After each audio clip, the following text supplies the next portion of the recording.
नमस्कार दोस्तों, मैं राजवीर शाह और आप देख रहे हैं द न्यूज़पेपर। दोस्तों, नूह मेवात हिंसा को लेकर एक नाम बड़ा चर्चा में रहा। नाम है बिट्टू बजरंगी और नाम है मोनू मानेसर। अगर इस समय आप देख पा रहे होंगे, हमारे साथ बिट्टू बजरंगी जी खुद जुड़े हुए हैं। बिट्टू जी, आपका बहुत बहुत स्वागत है हमारे चैनल में। धन्यवाद। मैं एक चीज़ जानना चाहता हूँ, क्योंकि आपके नाम की बड़ी चर्चा हो रही है, आपके नाम को लेकर बड़ी बातें हो रही हैं कि ये जो दंगे का मुख्य कारण आप हैं। क्या कहना चाहेंगे अपने पक्ष में आप? उन्होंने आगजनी करी, उन्होंने टायर जलाए, उन्होंने हमारे सनातनी भाई मारे, हमारे पुलिस वाले भाई हताहत हुए, उसमें शहीद हुए, सब उन्होंने किया।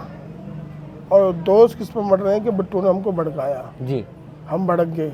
हम शांति दूत हैं, हम सीधे आदमी हैं, हम पंचर छाप हैं, हम तो कुछ जानते ही नहीं हैं, बस बंदूक गोली चलाना जानते हैं, हम तो टायर चलाना जानते हैं। अपनी घिनौने कृत्य को छुपाने के लिए मेरे पर डोज मर दिया। मैं एक चीज़ जानना चाहता हूँ कि ये जब घटनाक्रम नूह का हो रहा था, शुरुआत कहाँ से? शुरुआत जानना बहुत ज़रूरी है, क्योंकि जब कहते हैं कि उधर से नारे ऐसे लगाए गए, उनका आरोप है, तो शुरुआत कैसे हुई? इससे पहले भी सोशल मीडिया में बड़ी चर्चा हो रही थी, बड़ी बातें हो रही थी कि किस तरह के वीडियो पोस्ट किए जा रहे हैं। अगर मोनू मानेसर की बात करें, उसके वीडियो सामने आए, आपका उसमें क्या रोल रहा? किस में? जो उनका आरोप है कि इधर से नारेबाजी की। मैं बताता हूँ अपने। मेरी वीडियो में जो था, क्या आधे घंटे पहले मैंने वीडियो जारी करी है, क्या 1 महीने की प्लानिंग जो उन्होंने कर रखी थी, क्या आधे घंटे में हो गई? उन्होंने भारी मात्रा में पेट्रोल भर के, बोतलें कांच की, टायर इकट्ठे करने, पत्थर इकट्ठे करने, ट्रक भर भर के, डंपर सारे जो डंपर जो जाम लगाया, उन्होंने छुट्टी कर रखी थी, वो सारी आधुनिक हथियार, क्या और ये मेरठ, गाजियाबाद, बरेली, यूपी, राजस्थान, अलवर, सारे आदमी यानी कि आधे घंटे में हवाई जहाज से आगे हथियार ले लेंगे। वीडियो में जारी होते ही ये संभव है और सब सामने आ रहा प्रशासन के। मैं झूठ बोल सकता हूँ, वो झूठ। तो आप किसको देखते हैं? इसके पीछे किसका हाथ है? आताताइयों का हाथ है, जो आताताई हैं, पंचर छाप, उनका हाथ है। वो वैसे से आपके बड़े बयान आ रहे हैं, आपका भी नाम लिया जा रहा, मोनू मानेसर का बार बार नाम लिया जा रहा। क्या कहेंगे आप अपने पक्ष में? हम पे तो जो इल्ज़ाम लगाया है, वो जैसे कोई आदमी मरता है ना, तो बुखार खांसी होती है जी। बगैर बहाने तो कुछ जाता नहीं है। तो ऐसे ही वो अपना दोष ढकने के लिए हम पे इल्ज़ाम लगा रहे हैं, लेकिन इल्ज़ाम कोई आदमी तय नहीं करेगा, वो कोर्ट तय करेगा किसने क्या बोला, किसने क्या करा, किसने क्या नहीं करा। वो सारी चीज़ें सामने आ रही हैं और वो अपने घरों से भागे पड़े हैं, घर छोड़ के। क्यों? पुलिस के सामने जाओ, पेश हो, अपनी बात पक्ष रखो। हमारे वहाँ के सीपी साहब कह रहे हैं कि आ जाओ, अपने आप नहीं तो पकड़ के लाऊंगा। तो क्यों भाग रहे हैं? बोलो उनसे जाके, प्रशासन से, हमारी गलती नहीं है। अच्छा, जब आप यात्रा में जा रहे थे, जब तो दंगा कहाँ से शुरू हुआ? मैं ये जानना चाहता हूँ, हमारे व्यूवर्स भी जानना चाहेंगे कि दंगा कहाँ से शुरू हुआ और कैसे शुरू हुआ, क्योंकि आप वहाँ पर मौजूद थे, तो आपसे बेहतर कोई नहीं बता सकता। हाँ, ये तो है। हमने वहाँ पर जलाभिषेक किया मंदिर में जी। जलाभिषेक करने के बाद हमने भंडारा लिया, सबने भोजन करा। भोजन करने के बाद जैसे ही हम चले, तो वो रोड सिंगल रोड है, इधर भी खेत है, इधर भी खेत है, बीच का एक सड़क है, वो मुश्किल से 8-10-12 फुट होगी। उस साइड से कोई गाड़ी नहीं निकल सकती। उस रास्ते से हमारी सब गाड़ियाँ खड़ी थी लाइन से, और हम मंदिर से दर्शन करके वापस जा रहे थे। मेवात में और भी मंदिर थे, वहाँ पे दर्शन करने का हमारा वो था जी। लेकिन 1 किलोमीटर मंदिर से चले तो उल्टे हाथ पे पेट्रोल पंप है, और जस्ट सीधे हाथ पे एक मस्जिद है, अंदर चल के 200-300 मीटर के अंदर। वहाँ से लोग हथियार लेके, बंदूकें, बोतल लेके, पेट्रोल की भर भर के एकदम टूट पड़े, गोलियों की बौछार करने लगे। फिर हमने देखा कि ये तो बहुत। आपकी तरफ से कोई प्रतिक्रिया नहीं दी गई जब ऐसा बंदूकें चल रही थी या ऐसा कुछ, अगर मैं समझ पाऊँ? प्रशासन था हमारे साथ, लेकिन प्रतिक्रिया तो क्या है, हम तो निहत्थे गए थे। अच्छा। और हमारा काम था दर्शन करना, तो किसी से लड़ाई करना नहीं था। लेकिन एक चीज़ अभी आपने देखा होगा कि एक वीडियो वायरल हो रहा है जिसमें बंदूक के साथ एक व्यक्ति दिख रहे हैं, उस वीडियो को बार बार मीडिया में चलाया जा रहा है। तो उस पर आप क्या कहेंगे कि आप कह रहे हैं हमारी तरफ से हथियार नहीं थे? नहीं, वो हथियार नहीं था। वो क्या था, वो हमारे गोरक्षक भाई हैं जी। वो अपनी सेफ्टी के लिए हमेशा रखते हैं। हम्म। स्पेशल ये नहीं कि मेवात में ही, हम्म। कहीं भी जाते हैं तो सरकार ने लाइसेंस दे रखा है, सरकार के द्वारा लाइसेंस है। उनकी तरह अवैध हथियार नहीं थे हमारे पास। जब लाइसेंस सरकार ने दे रखा है तो किस लिए दे रखा है? अपनी स्वयं सुरक्षा के लिए। जी। तो उन्होंने रखा हुआ था। तो जब माताओं बहनों के पास वो आताताई आ गई, जब घुसी गए मारने के लिए, लास्ट में जब लगा कि अब तो माता बहनों की इज्जत बचानी भारी पड़ जाएगी, जी। तो फिर उन्होंने फिर हवाई फायर किया उनको डराने के लिए। अच्छा, एक मैं जानना चाहूँगा, कितनी मात्रा में ये लोग थे जब ये हमला कर रहे थे आपकी यात्रा पे? कोई गिनती नहीं है जी, हज़ारों की संख्या में और आए जा रहे थे। हज़ारों की संख्या में तो पहाड़ों पे भी थे, जो राजस्थान से लोग आए थे, अलवर से आए थे वहाँ के। अब तो मुस्लिम पक्ष के जो सरपंच वो भी बता रहे हैं कि हमारे लोग नहीं थे, सब बाहर के थे।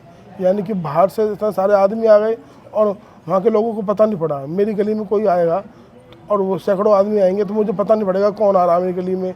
वो लोग अपने घरों में रख रहे हैं, सुला रहे हैं, पत्थर, पेट्रोल की बोतल, सिलेंडर, ये सारी चीज़ें पहले से प्री प्लान था। वहाँ का एक मोमन खान है जी, जाबिर घाटमी का है, आफ्ताब अहमद है कांग्रेस का। इन सब ने पहले ही प्लानिंग कर रखी थी कि अब की बार जाने नहीं देना, इनके टुकड़े टुकड़े करने हैं, छिद्दी छिद्दी करनी है। ये वीडियो वायरल पहले ही हो गई थी, 15-20 दिन पहले ही। 15-20 दिन पहले वायरल हो गए थे। अच्छा, वहाँ से कुछ युवकों के वीडियो भी वायरल हो रहे हैं कि मोनू मानेसर को लेकर जो वीडियो वायरल हुए, जब मोनू मानेसर का और कुछ नूह के कुछ लड़कों के बीच में आपसी विवाद दिखाया गया, सोशल मीडिया में चल रहा था। उस चीज़ पर आपकी नज़र थी कि क्या हो सकता है जब हम यात्रा लेकर जाएंगे? आपके मन में कोई ऐसे मेरी सवाल नज़र थे? नहीं थी, ये तो सब देख रहे थे लोग। तो मैं स्पेशल नहीं देख रहा था, यूट्यूबर जो चल रहे थे वहाँ लगातार उसको सब देख रहे थे, किसी की आँख नहीं फूट रही थी। सबने देखा मेरी बात में यूट्यूबर क्या कर रहे हैं। नहीं, वो पहले की मैं घटना की बात कर रहा हूँ, जब ये घटना नहीं घटी थी, इससे पहले जब सोशल मीडिया में वाद विवाद चल रहा था, इधर से वीडियो जा रहे मैं वही तो कह रहा हूँ, घटना से पहले की बात ही कर रहा हूँ मैं। अच्छा, तब भी मतलब यूट्यूबर एक्टिवेट थे?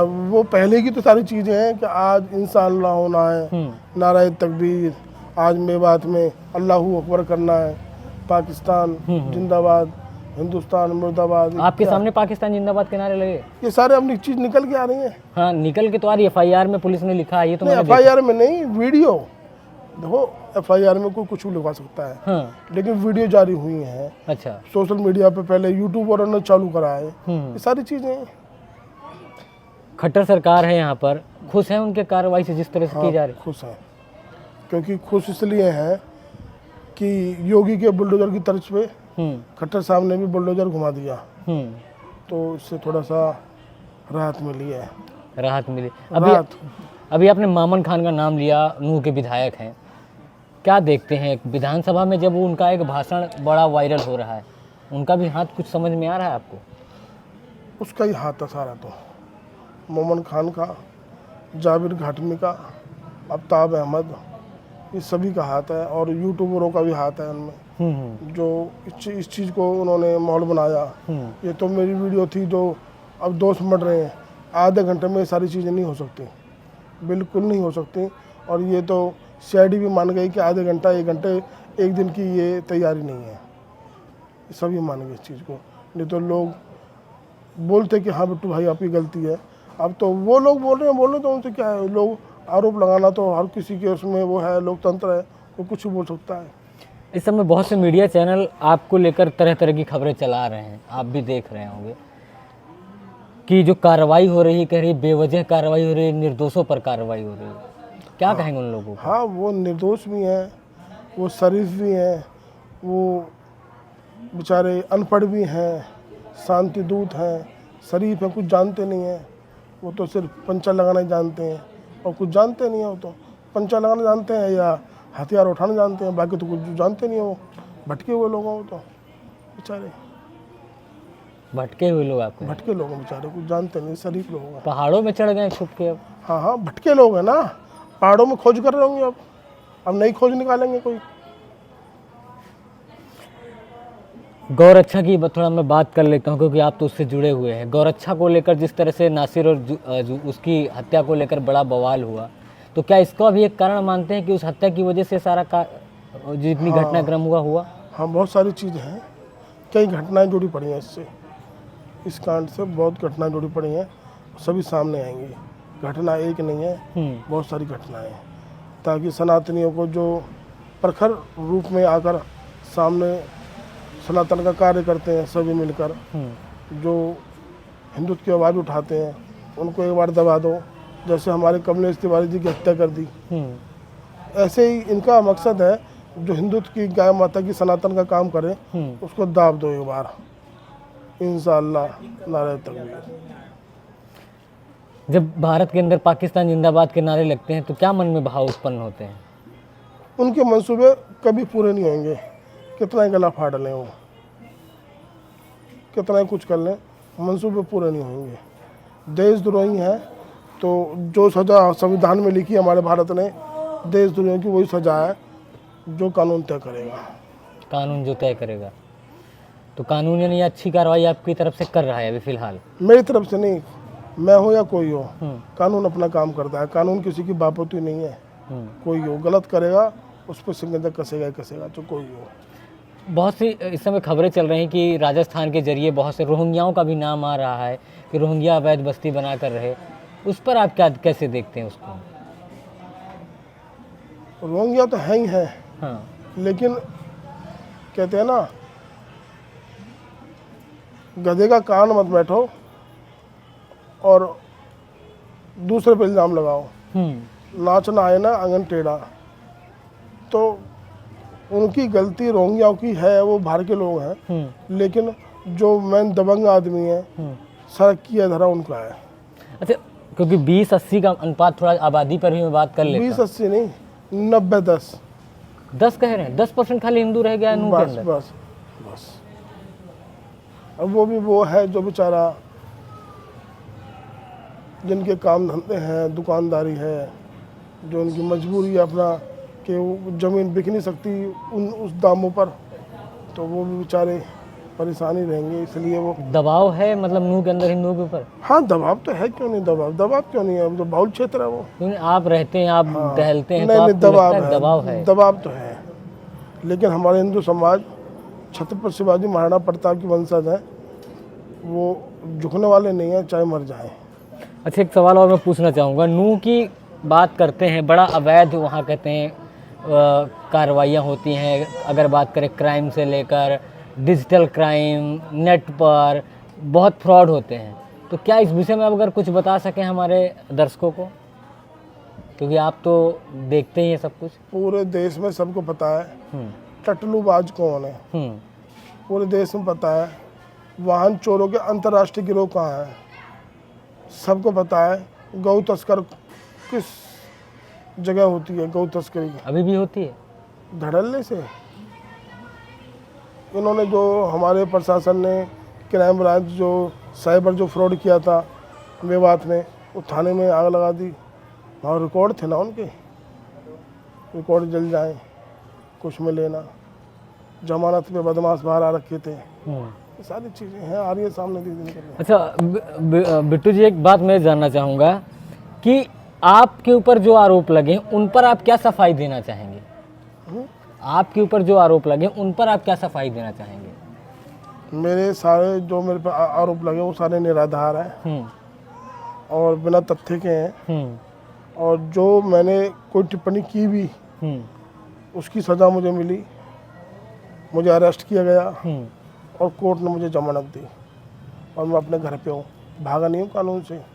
कानून जब बुलाएगा समक्ष पेश होगा। मोनू मानेसर पर आरोप लग रहा है कि मैं यात्रा में शामिल होऊंगा, उस पर आप कैसे देखते हैं उसको? क्या शामिल होंगे, वो आए नहीं तो फिर क्या है। उन्होंने बोला था कि आप सभी भाई पहुँचें, ये नहीं कहा था मैं आऊँगा। नहीं, उन्होंने वीडियो में कहा ना मैं भी पहुँचूंगा। वीडियो में ये कहा था सभी भाई पहुँचें, हाँ, ये नहीं कहा था कि मैं आ रहा हूँ। लेकिन उन्होंने जारी कर दिया कि मोनू मानेसर आ रहा है, तैयार हो जाओ। नहीं, जो वीडियो वायरल हो रहा है उसमें तो साफ कह रहे हैं कि सब लोग पहुँचे और मैं भी इस यात्रा में शामिल होऊंगा। नहीं, ये बोला था सभी पहुँचे, मैं नहीं आऊँगा, ऐसा नहीं था उसमें। मतलब आए नहीं हैं? ना, ये तो खामखा उन पे इल्ज़ाम लगाया जा रहा है, बेमतलब का इल्ज़ाम लगाया जा रहा है। तो दोस्तों, बहरहाल अगर आप देख रहे हैं, हमारे साथ बिट्टू बजरंगी हैं, बजरंग दल से जुड़े हुए हैं और गौरक्षक भी हैं। जिस तरह से पूरे देश में बिट्टू बजरंगी हो या मोनू मानेसर हो, दो लोग को लेकर बड़ी चर्चा हुई और नूह के विधायक मामन खान को लेकर भी बड़ी चर्चा हो रही है। इसीलिए हम डायरेक्ट ही पहुंच गए बिट्टू बजरंगी के पास कि आखिरकार पूरा मैटर क्या है और क्या हुआ था उस दिन। उन्होंने बाखूबी बताया कि किस तरह से बंदूक, पत्थरबाजी और किस तरह से गोलियां चलाई गई। हिंदू संगठनों की जो यात्रा चल रही थी उस पर किस तरह से पथराव किया गया, गोलियां चलाई गई। बिट्टू बजरंगी का कहना है इसके पीछे मामन खान का हाथ हो सकता है। तो आप समझ लीजिए कि आने वाले समय में इस पर क्या होने वाला है। बहरहाल नूह पे इस समय प्रशासन अपना बुलडोजर चला रहा है। जिस तरह से योगी आदित्यनाथ उत्तर प्रदेश के अंदर अपना बुलडोजर चलाते हैं, वैसे ही खट्टर सरकार इस समय योगी मॉडल को फॉलो करते हुए बुलडोजर चला रही है। आप इस विषय में क्या देखते हैं, क्या सोचते हैं? अगर बिट्टू बजरंगी की बात करें, आपके सामने उनका इंटरव्यू था, उनके इंटरव्यू को लेकर आप कैसे देखते हैं? कमेंट सेक्शन में ज़रूर बताइएगा। मैं हूँ राजवीर शाह। जय हिंद।